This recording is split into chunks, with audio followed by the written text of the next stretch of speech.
Thank you very much. I wondered, should we give a very short presentation, Maria, Björn, and I, just who we are?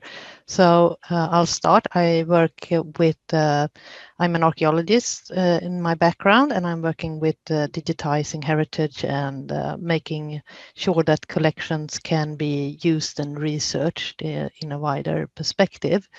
And Mia, should you introduce yourself a bit?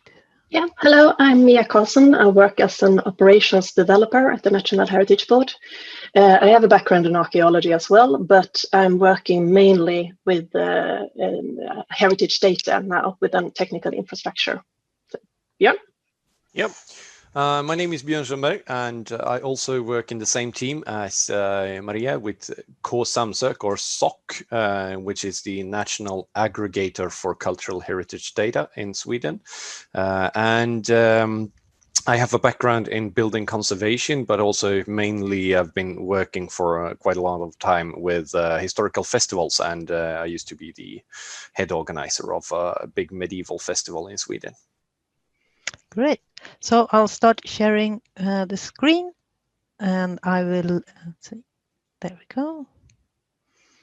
And hopefully you're seeing it right now. And I will start with the presentation, and then the other one will jump in. So open cultural heritage and social media at the Swedish National Heritage Board. So very shortly, the Swedish National Heritage Board is a government agency. We are overseeing national heritage management. We provide infrastructures for cultural heritage information. We help coordinate the digitization of cultural heritage. And we support museums and heritage organizations through development and cooperation, as well as research funding. We also have two visitor centers, Gamla Uppsala Museum and Glimmingehus, that we manage, and I'll be talking a bit about them today, specifically because they have been using social media as an outreach tool. So Gamla Uppsala Museum and Glimmingehus, the Uppsala Museum is located by the Iron Age Royal Mounds of Old Uppsala and is headed by Linda Clementsson. And Glimmingehus is a late medieval stronghold in Scania, Skåne, headed by Jan Olofsson. And these places they're not museums in the classical sense. They don't have their own collections, so they have very small teams. It's the head of the unit and a few pedagogues and coordinators and extra staff during peak seasons, normal peak seasons, I should say. So as you can imagine, they have to be a bit creative about how to manage the role, reaching different kinds of groups, the public, schools, etc. So Facebook has become one of the most important arenas that they are using for outreach and visibility of what they're doing, with information about physical and digital events, and that can be also pushed by paying for small ads. They upload a lot of videos, they have host live events, and they have a lot of engagement in the comments. So this is from a bit earlier this week, but I checked in this morning, and Gamla Uppsala Museum is now over 13,000 followers. So they've been quite successful in this regard. They work a lot with, they started working mainly last year with posting short thematic videos under certain themes, such as myth versus facts, showing various artifacts and explaining them, talking about traditions and folklore, talking about crafts and practices. Some of them were aimed at children, some at adults, some just about children and adults. And they have also longer live events with invited speakers, researchers, and experts. As well as they organize some quizzes with the help of Kahoot. They've organized what we call in Sweden fika, a digital fika, which is a hangout, which is a bit more informal with someone invited, talking a bit about a topic, and anyone who wants to can join in. And by using this, of course, other people help with spreading information by tagging the museum, tagging their events, and engaging with them. The most popular videos are the ones that are featuring these presentations by invited researchers and specialists. It's not always about Uppsala, or it could be sometimes about Östergötland, or sometimes about any other subject that deals with prehistory in general. And it's been mostly done these last 6 months, and just over the past 4 months, some of these live events have been watched between 8,000 to over 14,000 times. Most people watch live, but then they are, of course, able to watch them after the fact. So this number keeps rising. And this rather large amount of people watching these videos is, of course, a result from building up a loyal following through continuously offering new content, promoting events, and interacting with the attendees. And we can really see that there is a lot of interaction also in the comment sections during the live events, with questions asked and answered. They also make the videos available on their YouTube channel after the fact. So they don't live send on YouTube, they live send on Facebook. And then they post most of the videos after the fact on YouTube channel. However, since this is after the fact, and since YouTube is not as conducive for interaction for this particular kind of content, there are far fewer viewings and comments on that platform. And Glimmingehus has been working also with developing methods for 3D scanning. So they this autumn they have posted a lot of 3D models with interactive information about this old stronghold on Sketchfab. And these are uploaded as fairly open licenses that you are able to use as long as you attribute where it comes from. You can use it in many different ways. And they made it findable by adding tagging so that people can find that anyone who's interested in, for instance, medieval structures. And it will enable some engagement with likes and comments, embedding, sharing, downloading, and other people can add their content to their own collections. So this is something that's just recently they started doing, but it's quite interesting to see how it will develop. And they also, since the pandemic made sure that it would be difficult for schools to visit this very interesting place, they usually work a lot with school classes. So they've offered up Zoom meetings for teachers to introduce them to what kind of online resources that are available and how the teachers can use that in their classroom instead during this time. So I'm going to hand off now to Mia, I think. Thank you, Åsa. Well, as said, my name is Mia, and my colleague Björn and I have today the pleasure to show you a bit how we are working with social media as a platform to increase the use of cultural heritage data from KåSamSök, or as Björn said, SOC in English. SOC is a web service that harvests metadata from databases of heritage institutions in Sweden. Our mission is to make it easier for people to access and use cultural heritage data in their work, in education, or for pleasure. To describe the infrastructure, you can say that a lot of different pipes with data are combined in one single access point. The data is harmonized to make it easier to use, and the infrastructure makes it also possible to link the data in a semantic way. Today, we harvest data from more than 75 heritage institutions, and we are making more than 8.8 million objects available. Alongside the technical infrastructure, we also work to increase the amount and the quality of the data, and we promote the data to encourage use. We also facilitate a network for the partners to SOC to enable sharing of experiences and to support collaborations. We are trying to reach our audience and our users through a lot of different channels, and social media are among these. Today, we will show you 2 of our most recent outreach activities on Pinterest and on Instagram. And let's see also, I think you have, yeah, there we go. For quite a while, we have been thinking of trying out Pinterest to meet a new audience. Pinterest is a platform where we think we can encourage the use of heritage data for joy and pleasure, the third part in our mission that I just mentioned. We do not have a goal to reach out to professionals, educators, developers, or researchers here. Instead, this is a platform for a broad outreach to an audience with certain interests. Through this activity, we do not have a focus to drive traffic to our own search portal, Kringla. Instead, we want to meet our audience on a platform where they are already active. We started to look around how other institutions have used Pinterest for outreach, and we had a meeting with Europeana, the European infrastructure for cultural heritage data, to listen to their experience. From this, we went on to start an account on Pinterest, or at least we tried to, but suddenly we had to rethink our plans. For today, there is a challenge of using an American cloud-based service as a national agency in Sweden, since the service is not compliant with general data protection regulations.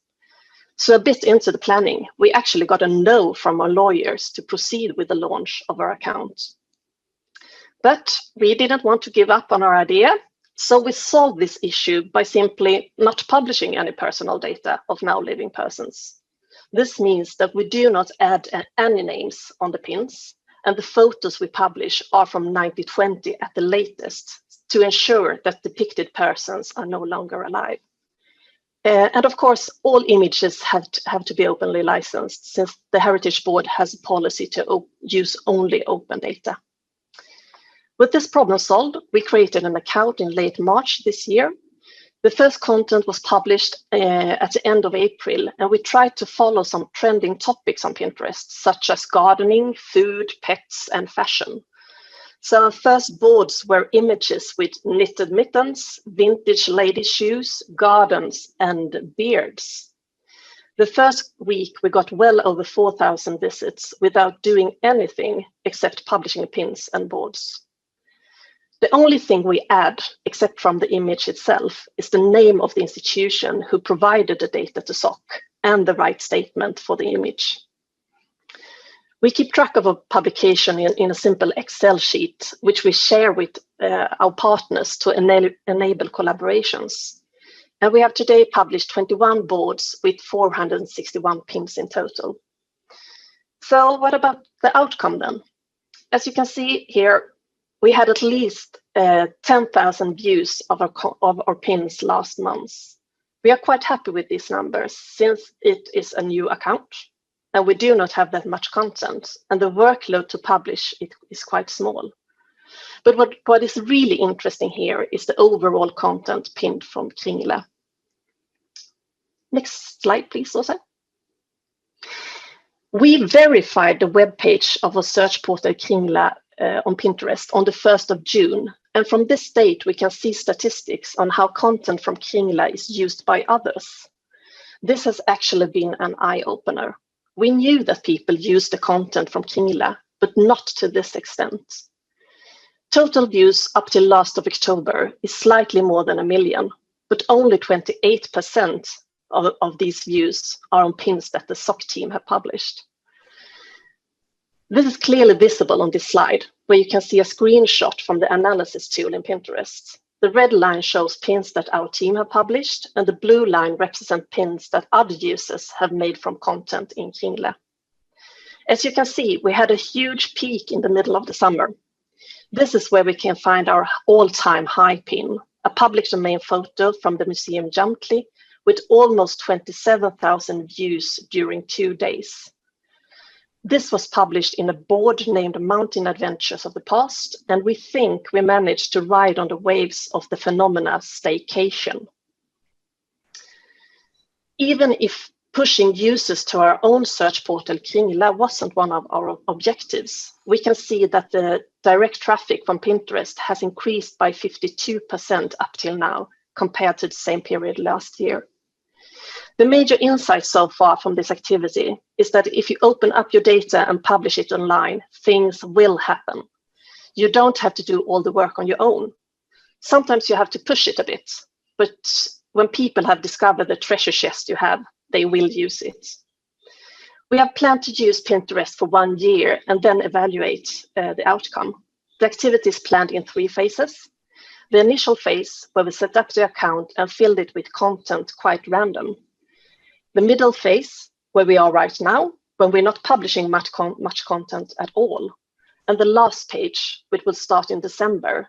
And here we will set up a quite strict publication agenda with boards connected to trends and themes such as Christmas, New Year, and Public Domain Day.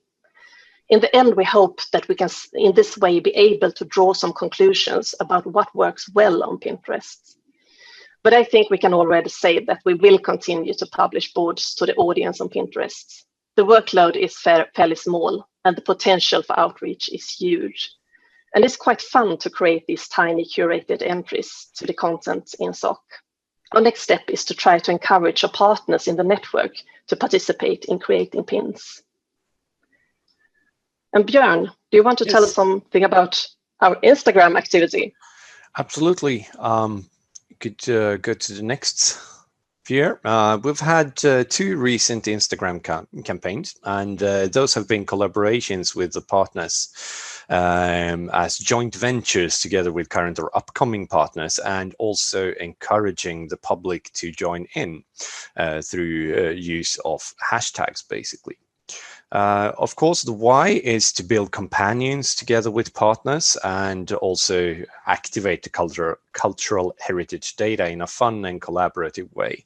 That has been an idea to form a subject where you, which is understandable to both the public and the and also the partners. The 2 campaigns that we have run recently are Nils Holgersson flyger igen, which might not seem a lot of sense to people outside of Sweden, but there's a very, very famous novel about young child that flies on the back of a swan through all the landscapes of Sweden. So therefore, the idea behind that campaign was to publish an open cultural heritage photo from every part of Sweden, from every landscape of Sweden, and also encourage others to join in and using the same hashtag.